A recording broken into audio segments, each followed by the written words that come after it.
Master Bach, am I a Jedi? Oh, not yet. One thing remains. Fifths. You must confront fifths. Then and only then a Jedi will you be. And confront them you will.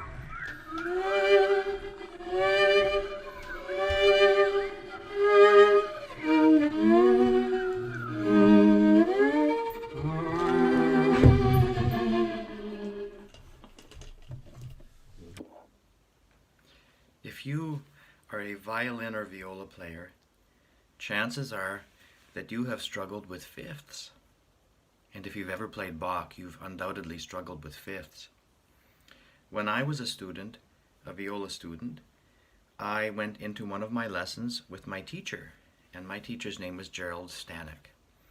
And he was, and still is, a marvelous teacher and violist and musician and person. I said, "Mr. Stanek, I can't play fifths."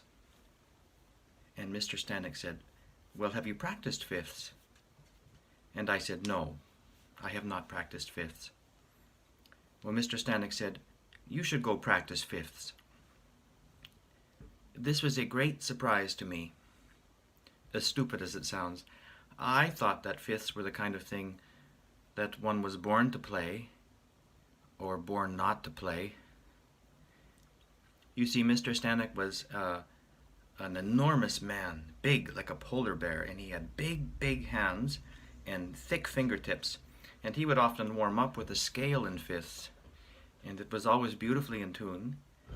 And we would all stand there and watch in amazement and wonder. Well, anyways, I did go home and practice my fifths, and lo and behold, they got better. Amazing.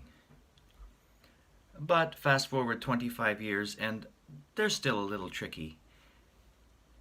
They stand in a class of their own and are a little different than the other double stops. So I thought, wouldn't it be nice to make a video to help some of you with your fifths?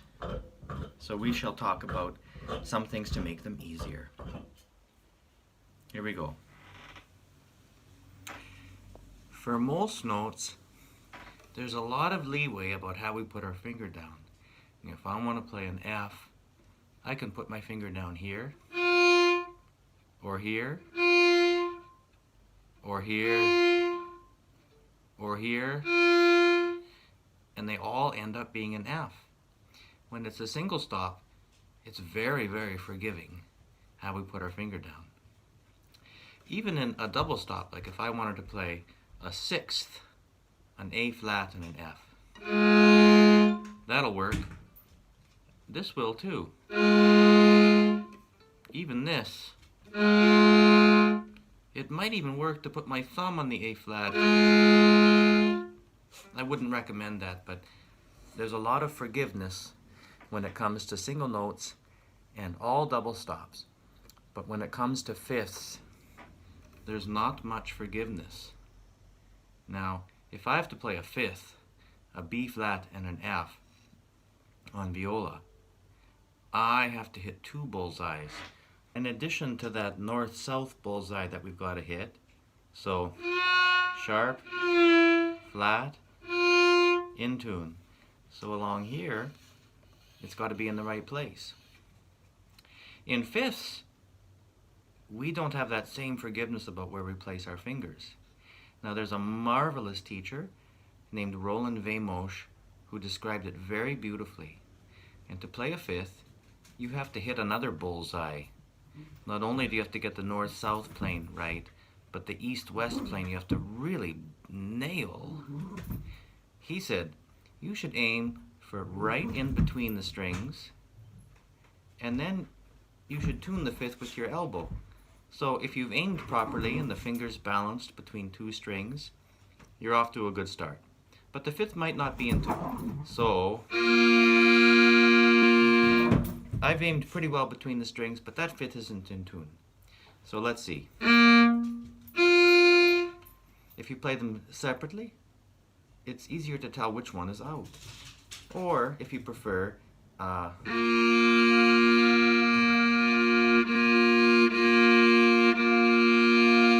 we can tune it with our elbow. So that rebalances the distribution of that finger, which now has to share two strings. That makes, one of the things makes fifths so terribly hard, is that you have to hit the bullseye this way, but you also have to hit it this way. It has to be exact. And thanks to Mr. Vamos, who described it so beautifully, you aim for the space between the strings, so the finger lands squarely between the two, and you tune with your elbow. Now, what a lot of us do is when we put the finger on the fifth and it's not in tune, we squeeze like crazy. We end up squeezing with our left hand and our bow. And golly, boy, that fifth actually ended up in tune. So we make the connection that, well, if I squeeze my fifth, it will be in tune. But this is a little bit like asking for a rare steak at a restaurant and then bringing you one that is well done. And rather than just fixing the problem, which is sending your steak back and getting it the way you wish, is asking for a sharper knife. So it's a little bit of a deal with the devil if you look to squeezing to fix a fifth. Aim for the place between the strings and tune with your elbow. And thanks to Mr. Vamos for that. You don't have to squeeze. And lastly, I would love to recognize the other teacher in my life who was very formative, Attar Arad, who still teaches at Indiana University. And he unlocked for me one of the other secrets of the fifth. I was playing the Walton Concerto and struggling with it, and he said, don't think about your left hand, think about your bow. And wow, I had never considered that before. I thought tuning a fifth was all here in the left hand.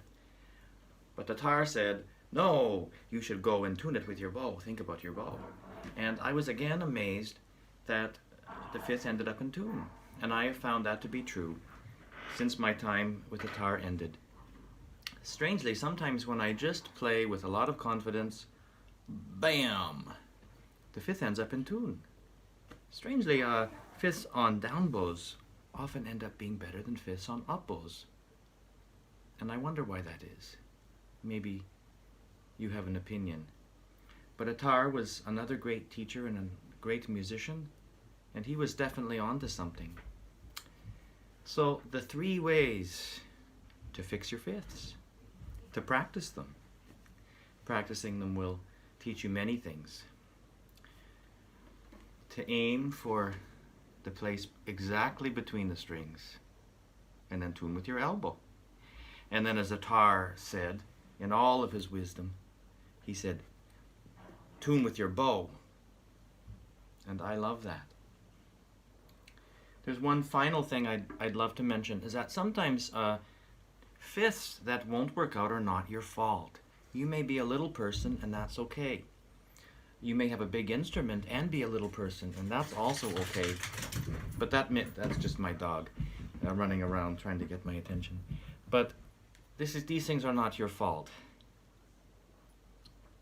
Sometimes a luthier can actually, if you go to them and explain your issue and look them in the eyes and try to have them resonate with you, they may do something for you, which is wonderful, which I had done. I had my strings put a little bit closer together, which made fifths a lot easier.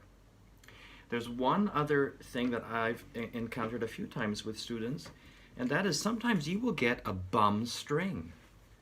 A string which actually somehow, in some mysterious way, does not allow for a fifth to be played well.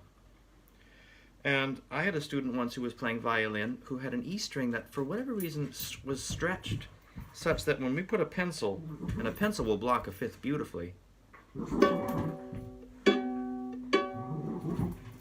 we had to turn the pencil like this to get her fifth in tune.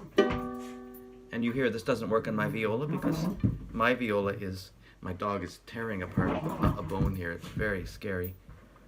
My viola is in good shape, but sometimes just simply changing the string will fix this issue. So it's not always your fault.